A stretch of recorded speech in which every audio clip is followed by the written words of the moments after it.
Bismillahirrahmanirrahim. Assalamualaikum warahmatullahi ta'ala wabarakatuh. Jumpa lagi tuan-tuan dalam ilmu, dalam perkongsian ilmu daripada saya Suhail Najimin. YouTube channel saya adalah Suhail Najimin sahaja ya.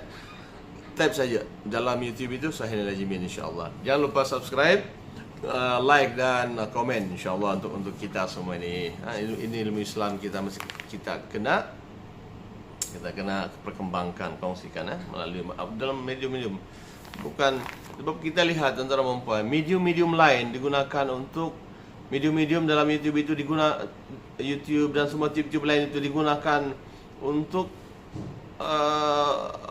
untuk aktiviti ekonomi dan keuangan digunakan di situ. Apa salahnya kita menggunakan medium ini adalah untuk agama Islam?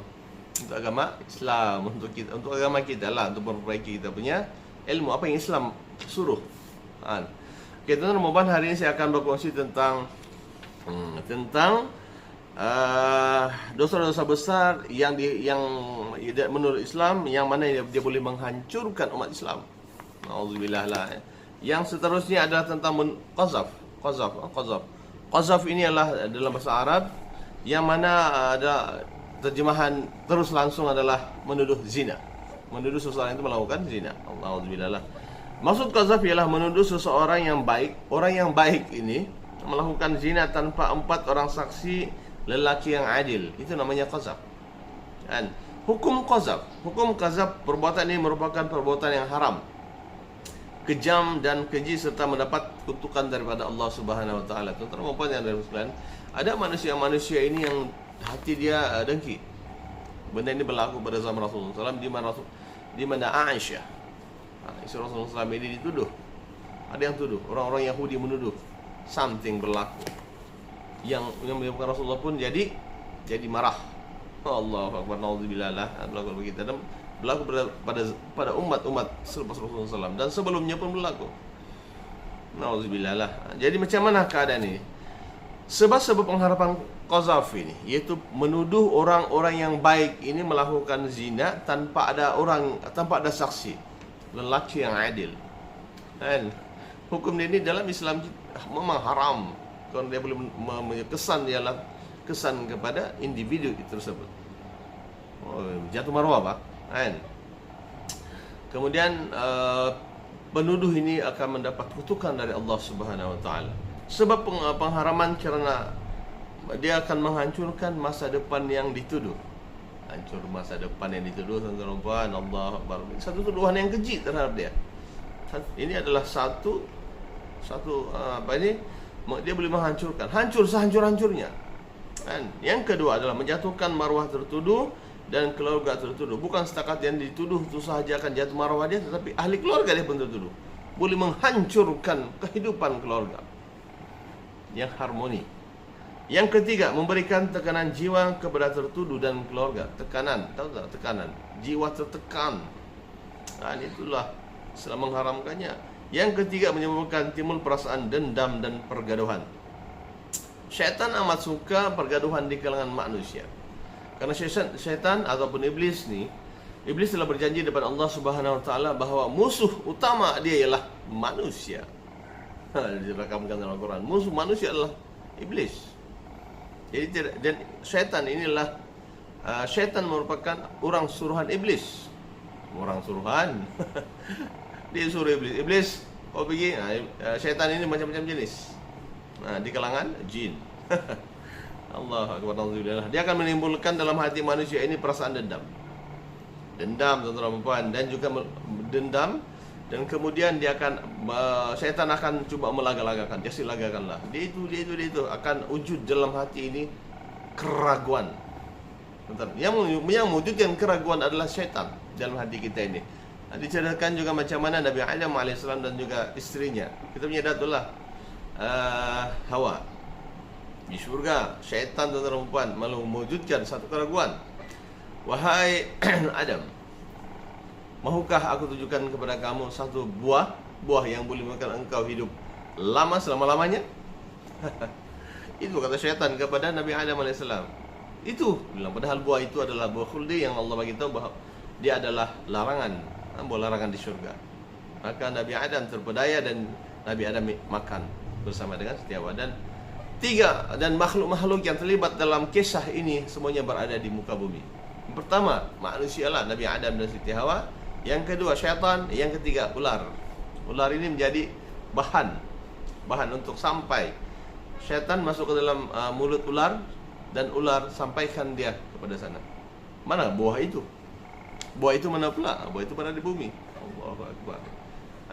Lihatlah dalam tafsir ulama lah banyak itu. Okey, tuan-tuan dan puan, maka tuan-tuan dan puan, itulah kerja syaitan, menyesatkan manusia. Nauzubillah.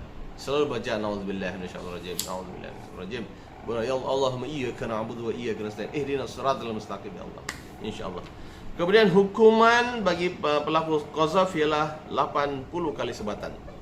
Yang menuduh zina, yang menuduh orang baik ini berzina tuan-tuan dan puan, ataupun menuduh apa-apa yang kalau boleh janganlah jadi penuduh-penuduh ni, tak baik ni. Ya Allah, ada banyak YouTuber ni tuan-tuan dan puan. Dia mau cari view yang banyak, macam-macam dia buat. Ya Allah, sampai hilang dia punya akhlak, hilang dia punya moral. Moral itu tuan-tuan dan puan banyak, beratus moral yang kita kena belajar. Dan sampai masanya dia boleh sampai menuduh. Nauzubillah. Elakkanlah benda-benda begini. Di dunia saja. Kita mencari akhirat tuan-tuan dan puan. Kemudian individu yang terlibat itu dan diyakini oleh mahkamah bahawa penuduh qazaf ini tuan-tuan, mahkamah kita bawa dia ke mahkamah, dan penuduh qazaf ini bila di mahkamah memastikan bahawa dia ini memang tuduhan palsu, maka penuduh ini mesti disebat, dipukul sebanyak 80 kali sebatan di hadapan orang lah, supaya janganlah diulang perbuatan ini. Ya Allah, betul-betul ini satu tuduhan. Islam amat melarang perkara ini ya. Kemudian akibat melakukan perbuatan qazaf ialah satu, siapa yang menuduh orang-orang yang baik ini melakukan kerja qazaf ini, itu tuduhan zina kepada orang lain, ataupun tuduhan buat baik, tuduhan yang tidak baik ini kepada orang-orang yang baik ini.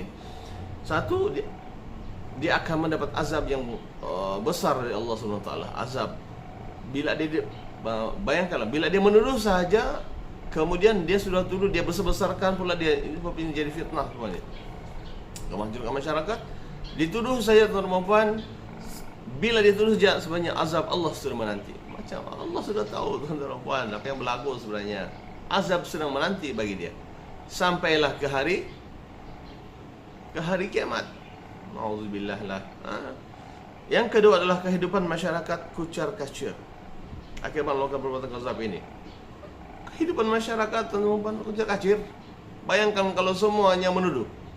Dia begini, dia tuduh. Satu kampung itu menuduh saja. Satu kampung menuduh.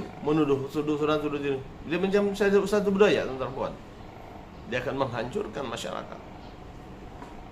Jadi kawal dalam Islam itu tuan-tuan puan, andainya berlaku sesuatu tuan-tuan puan, baik kita rahsiakan je dalam diri saya yang tahu. Relax, kita takut pula kita berdosa. Melainkan adanya dia boleh menghancurkan umat. Kemudian yang ketiga adalah merendahkan maruah diri dan keluarga. Alhamdulillah ya Allah, penuduh qazaf ini tuan-tuan puan, dia akan bila dipati bahwa dia tuduhan palsu, maka dia akan merendahkan diri dia sendiri dan juga dia akan merendahkan diri keluarga. Maka bagaimanakah kita hendak melaksanakan perkara ini supaya tidak berlaku? Didikan agama, budaya Islam itu kena ada. Ya Allah, insya-Allah. Jadi saya rasa itu saja untuk panduan kita. Jangan jadi umat manusia yang boleh melakukan perkara-perkara yang boleh menghancurkan umat-umat lain, umat manusia yang lain. Jadilah manusia yang baik saja. Jadilah manusia yang mempunyai adab, nilai hebat. Yang kedua, tuntutlah ilmu-ilmu yang baik untuk kita. Gunakan ilmu itu untuk kebaikan. Kemudian beribadahlah kepada Allah Subhanahu Wa Taala, ibadah, yaitu buat baik kepada diri sendiri dan juga buat baiklah kepada untuk orang lain. Jangan banyak mempersoal tentang orang lain. Mempersoal saja kerja dia. Allah Akbar, nauzubillah. Tapi gunakan fikiran kita ini untuk kebaikan kita, kebaikan masyarakat tuan-tuan dan puan. Sebab Allah beritahu keraguan itu wujud. Maka yakinlah dengan Al-Quran. Al-Quran tidak pernah meragukan, insya-Allah. Dzalikal kitabu la raiba fihi hudal lil muttaqin. Jadi saya rasa itu saja tuan-tuan dan puan perkongsian daripada saya. Wabillahi taufiq wal hidayah. Wassalamualaikum warahmatullahi taala wabarakatuh dan jumpa lagi insyaallah.